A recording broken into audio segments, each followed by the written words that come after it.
Good morning student, welcome back to my YouTube channel course with Rahul sir. कैसे हैं बेटा जी आप लोग? बेटा जी अब तक हम जो लास्ट प्रीवियस वीडियो थी हमारी, उसमें हमने एडी और as concept equilibrium short run की आउटपुट की हमने इक्विलिब्रियम कॉन्सेप्ट समझी थी फर्स्ट अप्रोच, जिसमें हमारा एडी इज टू एएस हमने अच्छे से समझा था और ये वाला हमने शेड्यूल सीखा था। उसमें हमने बताया था आपको कि एडी और एएस इक्वल होते हैं, तो उसी पॉइंट पे हमारा सेविंग और इन्वेस्टमेंट भी इक्वल होता है at the level of 400 income level पे। ये हमने हम समझा था, तो हमने एडीएस को अच्छे से समझ लिया था। आज हम सीखेंगे अपनी सेकंड अप्रोच, जिसका नाम है एस यानी सेविंग और आई मतलब इन्वेस्टमेंट, यानी कि saving is equal to investment approach. तो आप ये शेड्यूल वही रखेंगे बेटा जी हम, क्योंकि हमारी कॉन्सेप्ट तो वही है कि इक्विलिब्रियम पॉइंट, तो हम इसी शेड्यूल से ग्राफ बनाएंगे। तो देखिए हमने सेविंग 100 है, तो हमारा इन्वेस्टमेंट भी 100 है at the level of income output पे, जहां पर एडी और एएस हमारी कहती है 400। तो पेपर में बेटा जी दोनों अप्रोच आए, एक अप्रोच आए, आपको शेड्यूल यही वाला ही बनाना है। ठीक है, चलिए अब हम करते हैं आगे नेक्स्ट, जो हमने लास्ट प्रीवियस वीडियो में सीखा था उसके बाद, कि अब हम सीख रहे हैं अपनी एडी और एएस कॉन्सेप्ट। तो चलिए स्टार्ट करते हैं। ए डी कॉन्सेप्ट और एएस कॉन्सेप्ट आपने सीख ली है, और आपको मैंने बताया था एडी मतलब क्या होता है बेटा ये सी प्लस आई, एएस का मतलब होता है सी प्लस एस, सी से सी बेटा ये हमारा कट जाएगा, तो हमारा क्या बचा, आई इजगल टू एस या एस इजगल टू आई। कहने का मतलब है जिस पॉइंट पे सेविंग और इन्वेस्टमेंट इक्वल होते हैं वो हमारी इक्विलिब्रियम का पॉइंट होता है। एज एज एडी और एएस, यानी कि एडीएस जिस पॉइंट पे बराबर है वो भी इक्विलिब्रियम है, और सेविंग और इन्वेस्टमेंट जिस पॉइंट पे बराबर है वो भी हमारे इक्विलिब्रियम है। तो आपको ग्राफ समझ में आ गया होगा। चलिए टेबल तो वही बनेगी, अब हम इसका ग्राफ सीखते हैं। एक ग्राफ बनाएंगे हम, ठीक है, आप इसके ऐसे प्रॉपर बनाइएगा।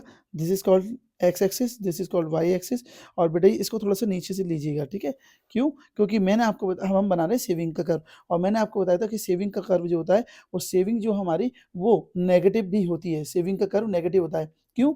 जब हमारी इनकम बेटा जी जीरो होती है, जब हमारी इनकम जीरो होती है तब भी हमारे, ये लिख लीजिएगा कि जब हमारी इनकम जीरो होती है तब भी हमारे कुछ खर्चे होते हैं, वो खर्चों को हम बोलते हैं ऑटोनॉमस कंजम्पशन, और यही ऑटोनॉमस कंजम्पशन हमारी नेगेटिव सेविंग कहलाते हैं। ठीक है बेटा जी, क्योंकि आपके पास जो सेविंग होगी उसी को तो खर्च कर रहे होंगे, क्योंकि इनकम तो आपकी जीरो है। ठीक है, इसलिए हमने क्या लिया था, सी 100 लिया था। तो अगर हमारा सी का कर्व जो पॉजिटिव स्टार्ट होता है कि नहीं होता है, यहाँ से स्टार्ट होता है कि नहीं सी का कर्व, तो हमारा सेविंग का कर्व भी नेगेटिव स्टार्ट होगा। ठीक है, क्यों? -100 से, क्योंकि हमारा सी जो है वो क्या है, +100 है। ठीक है बेटा, इस चीज़ का आप याद रखिएगा। अब हम लेते हैं सेविंग का कर्व। तो सेविंग का कर्व हमारा जो बनेगा वो कैसे बनेगा, देखिएगा बेटा जी, ये हमारा गया सेविंग का कर्व। ठीक है, ये नेगेटिव क्यों बनाया हमने, क्योंकि जीरो इनकम पे हमारा जो सेविंग होती है वो क्या होती है, नेगेटिव होती है।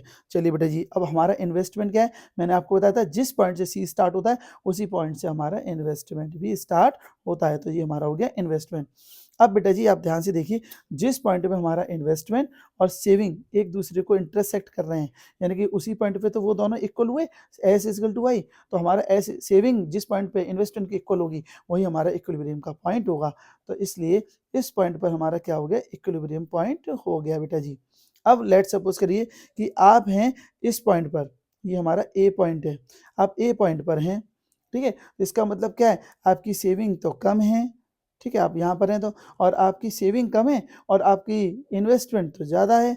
इसका मतलब सेविंग कम है, इसका मतलब इनकम कम है, इनकम कम है मतलब आपका प्रोडक्शन कम है, प्रोडक्शन यानी कि आपकी एएस सप्लाई कम है, तो आपको अपनी प्रोडक्शन बढ़ाना पड़ेगा और आपको इक्विलिब्रियम की तरफ जाना पड़ेगा। ठीक है बेटा जी, ठीक इसी प्रकार से आप लेट्स सपोज करो आप बी पॉइंट पर हो, तो आपकी बी पॉइंट पे क्या है, आपकी सेविंग यहाँ पर ज़्यादा है, इसका मतलब आपका इनकम, आपकी सेविंग ज़्यादा है, इसका मतलब क्या है, आपका प्रोडक्शन ज़्यादा है, और प्रोडक्शन ज़्यादा है तो इसका मतलब आपकी इन्वेस्टमेंट कम है, इन्वेस्टमेंट कम है और प्रोडक्शन ज़्यादा है, तो आपको क्या करना पड़ेगा, आपको नुकसान होगा, तो आप प्रोडक्शन कम करेंगे और आप इक्विलिब्रियम पॉइंट पर वापस आएंगे। तो अल्टीमेटली आपको आना किस पॉइंट पर है, ई पॉइंट पर ही आना है। जब आपकी सेविंग कम होगी तो आप अपना इन्वेस्टमेंट बढ़ाएंगे, मतलब आप अपना प्रोडक्शन बढ़ाएंगे, और इन्वेस्टमेंट को इंक्रीज करते हुए, प्रोडक्शन को इंक्रीज करते हुए आप इक्विलिब्रियम पॉइंट पर आ जाएंगे। याद रखिएगा, प्रोडक्शन बढ़ेगा तो आपकी इनकम बढ़ेगी और सेविंग भी बढ़ेगी। ठीक है, और ठीक उसी प्रकार से अगर आपकी प्रोडक्शन ज़्यादा है और एडी यानी कि आपकी डिमांड कम है तो आपकी सेविंग भी कम होगी। ठीक है, तो ये चीज़ का ध्यान रखिएगा बेटा जी। प्रोडक्शन ज़्यादा है तो आपकी सेविंग ज़्यादा होगी, सेविंग ज़्यादा होगी तो आपको क्या करना पड़ेगा, इक्विलिब्रियम पॉइंट पे वापस आना पड़ेगा, क्योंकि आपकी डिमांड तो है नहीं मार्केट में, तो आपको नुकसान होगा। तो अल्टीमेटली आप बी पॉइंट पर हैं तो अभी आपको ई पॉइंट पे आना है, और ए पॉइंट पर हैं तब भी आपको ई पॉइंट पे ही आना है। ई मतलब इक्विलिब्रियम पॉइंट पे आना है। ठीक है बेटा जी। चलिए अब आप इसको है ना, अगर इसके अंदर आप कुछ वैसे समझ सकते हैं, जैसे दूसरी कंजम्पशन के कॉन्सेप्ट से, एडी की कॉन्सेप्ट से भी आप इसको समझ सकते हैं कि अगर मान लीजिए आपकी सेविंग कम है, सेविंग कम है इसका मतलब क्या है, आपके खर्चे ज़्यादा हैं, यानी कि आपकी खर्चे मतलब एडी, क्योंकि एडी का मतलब सी प्लस आई होता है ना। तो याद रखिएगा अगर सेविंग कम है तो आप, इसका मतलब ये है कि सेविंग अगर आपकी सेविंग इज़ लेस देन और कंजम्पशन ज़्यादा है, इस पॉइंट पे यही तो है कि आपकी सेविंग क्या है, कम है, और खर्चे आपके ज़्यादा हैं। सेविंग कम का मतलब तो यही है ना, खर्चे ज़्यादा हैं, और खर्चे ज़्यादा का मतलब है एडी ज़्यादा है। तो आपको क्या करना पड़ेगा, प्रोडक्शन को बढ़ाना पड़ेगा ना, क्योंकि एडी ज़्यादा है। तो उसी का जस्ट फर्स्ट अप्रोच से लिंक करेंगे तो आपको प्रोडक्शन बढ़ाना पड़ेगा, ई पॉइंट पे आना पड़ेगा। वहीं अपोजिट कर लीजिए कि आपकी सेविंग ज़्यादा है, सेविंग ज़्यादा है बेटा जी, इसका मतलब आपकी कंजम्पशन कम है, कंजम्पशन कम है इसका मतलब एडी कम है, और जब एडी कम है तो आपको क्या करना पड़ेगा, प्रोडक्शन को डिक्रीज करना पड़ेगा, और आप वापस इक्विलिब्रियम पॉइंट पर आएंगे। तो आप इसको ऐसे भी समझ सकते हैं। आई होप आपको सेविंग और इन्वेस्टमेंट अप्रोच समझ में आ गई होगी। तो प्लीज़ बेटा जी आप इसका स्क्रीनशॉट ले लीजिए ताकि ये आपको अच्छे से क्लियर हो सके। ठीक है, इसका स्क्रीनशॉट ले लो बेटा और इसको प्रॉपर बनाइएगा। ठीक है, चलिए और अब आपको मैं एक इम्पॉर्टेंट फार्मूला बताने जा रहा हूँ जो कि हमारे न्यूमेरिकल में काम में आएगा। ध्यान से समझिएगा बेटा जी। ये मतलब ये दोनों जो कॉन्सेप्ट है उसकी समरी है बेटा जी। मतलब एट द एंड आपने जो दोनों अप्रोच सीखी उसमें क्या सीखा, आपने सीखा कि ये इक्विलिब्रियम पॉइंट है हमारा। कौन सा पॉइंट है, इक्विलिब्रियम जो हमारा पॉइंट है उस पर हमने बेटा जी एक चीज़ सीख ली। क्या चीज़ सीखी बेटा जी आपने, ध्यान दीजिएगा कि आपने सीखा y इज इक्वल टू क्या है हमारा, c प्लस आई है, और c का फॉर्मूला क्या है, c का कंजम्पशन फंक्शन का फॉर्मूला क्या है बताइए, c is equal to autonomous consumption plus B y. आपने यही तो सीखा बेटा, ही y तो हमारा यहाँ है ही, और i को हम यहाँ पर लिख ही दे रहे हैं।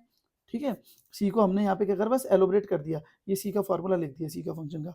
तो अगर आपका y is equal to autonomous consumption plus B y और प्लस आई बनता है, और इसी को बेटा जी अगर आप एक्सप्लेन करेंगे तो आप देखिए कैसे बनता है। आपको ये तो मालूम ही होगा कि एक चीज़ देखिए पहले आपको ये तो मालूम है कि ऑटोनोमस कंजम्पशन प्लस हमारा इन्वेस्टमेंट, और इन्वेस्टमेंट को कीस ने ऑटोनोमस इन्वेस्टमेंट माना है, मतलब उनका इन्वेस्टमेंट कांस्टेंट है। हमने कीस की थ्योरी में ये तो पढ़ा है कि हमारा इन्वेस्टमेंट कांस्टेंट रहता है, और सी हमारा जीरो इनकम पे जो खर्चा है, और इन दोनों को अगर हम जोड़ देते हैं तो हमारा निकल आता है ऑटोनोमस एक्सपेंडिचर।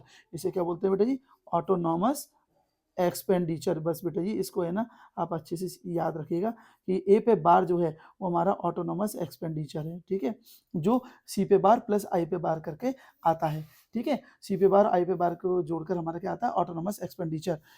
और ऑटोनोमस एक्सपेंडिचर का मतलब है सी पे बार आई पे बार, आई पे बार क्या है हमारा, जो इन्वेस्टमेंट है वो हमारे कीस ने कांस्टेंट माना है, इसलिए उसे ऑटोनोमस बोलते हैं, इंड्यूस इन्वेस्टमेंट नहीं है बेटा वो। ठीक है, अब आप देखिए आप इसी दोनों, ये जो हमारी सी प्लस आई की जो वैल्यू है इसको हम इसी इक्वेशन में रखते हैं। ठीक है, इस वाली वैल्यू को, तो क्या निकलता है हमारा, हमें ये मालूम है कि y इजकल टू क्या है बेटा जी बताइए, y इजकल टू हमारा है c प्लस आई, और c की जगह हमने रखा autonomous consumption plus B Y plus I का हमारा आई लिख दिया हमने। ठीक है बेटा, अब इसको हम वैल्यू पुट करेंगे तो देखिए वाई वाई दोनों आप एक तरफ ले आइए, तो वाई तो यहाँ पर है, ये प्लस के वाई, और ये बी वाई यहाँ आ जाएंगे, जब यहाँ आएंगे तो प्लस के इधर का आके क्या हो जाएंगे, ये माइनस के। ठीक है बेटा जी, ठीक है, देखिए ध्यान से, ये वाई तो हमारे ये यहाँ हैं ही, यहाँ लिख दिए, और ये बी वाई जो हैं वो प्लस के थे ये वाले, तो हम इधर आके क्या के हो जाएंगे, ये माइनस के।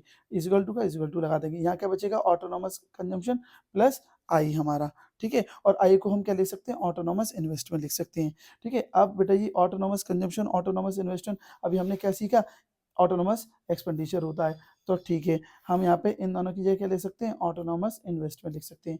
तो y is equal to b y is equal to autonomous investment. ठीक है, अब बेटा जी इसमें y यहाँ पर भी, y यहाँ पर है तो y को हम कॉमन ले लें, तो y से y कट गया तो 1 बचा, y से y कट गया तो b बचा, और v बन जा v। ठीक है, तो हमारा ये आ गया autonomous investment is equal to b, bracket में 1 माइनस बी। और आपको बेटा जी ये मालूम ही होगा कि y को अगर हम बाहर निकालेंगे, ठीक है, तो ऑटोनोमस इन्वेस्टमेंट तो तुम्हारा यहाँ है ही, और ये 1 माइनस बी आपका नीचे आ जाएगा, ठीक है, आ जाएगा कि नहीं आ जाएगा 1 माइनस बी, इसको यहाँ ना लिख के यहाँ साइन लगाना है इस लाइन के आगे, ठीक है। तो हमारा y इक्वल टू क्या आ गया, autonomous investment upon 1 minus b, और इसको हम ऐसे भी तो लिख सकते हैं y equal to autonomous investment तो ऊपर है ही हमारा, और 1 माइनस बी को हम क्या लिख सकते हैं बेटा, ये बताइए, बी मतलब एमपीसी होता है ना, तो एमपीसी को अगर 1 में से माइनस करेंगे तो क्या निकल आएगा हमारा एमपीएस। तो इस तरीके से बेटा जी हमारा ये इंपॉर्टेंट फार्मूला बना है जो कि एग्जाम में इससे रिलेटेड न्यूमेरिकल आते हैं, तो आप याद रखना। अगर इनकम दे रखी है तो ऑटोनोमस एक्सपेंडिचर दे रखा है तो एमपीएस निकाल सकते हैं, एमपीएस ऑटोनोमस हो तो इनकम निकाल सकते हैं, मतलब इन तीन में से कोई भी दो चीज़ दे रखी हो तो हम दो नेक्स्ट चीज़ थर्ड जो है निकाल सकते हैं। Very important formula, I hope आपको ये फार्मूला प्लस, ठीक है, तो इसको भी याद रखिएगा, ठीक है, और ये फार्मूला आपको आई होप क्लियर हो गया होगा। इसका स्क्रीनशॉट लीजिए बेटा जी आप, ठीक है, और स्क्रीनशॉट लेने के बाद, ठीक है, इसका स्क्रीनशॉट ले लीजिए आप, ठीक है, और आपको एस इन्वेस्टमेंट और सेविंग वाली कॉन्सेप्ट भी क्लियर हो गई होगी, ठीक है बेटा जी। तो आप इसको अच्छे से करिएगा, याद रखिएगा कि ये सेविंग का कर्व है वो नेगेटिव होता है और नीचे से ऊपर जाएगा, और इन्वेस्टमेंट पे जिस पॉइंट पे ये काटेंगे वो हमारा इक्विलिब्रियम पॉइंट होगा। आई होप वीडियो आपको अच्छी लगी होगी, कोई भी बेटा डाउट हो तो ज़रूर पूछिएगा, प्रॉपर नोट्स बनाइएगा और वीडियो को लाइक करिएगा, शेयर करिएगा। Thank you.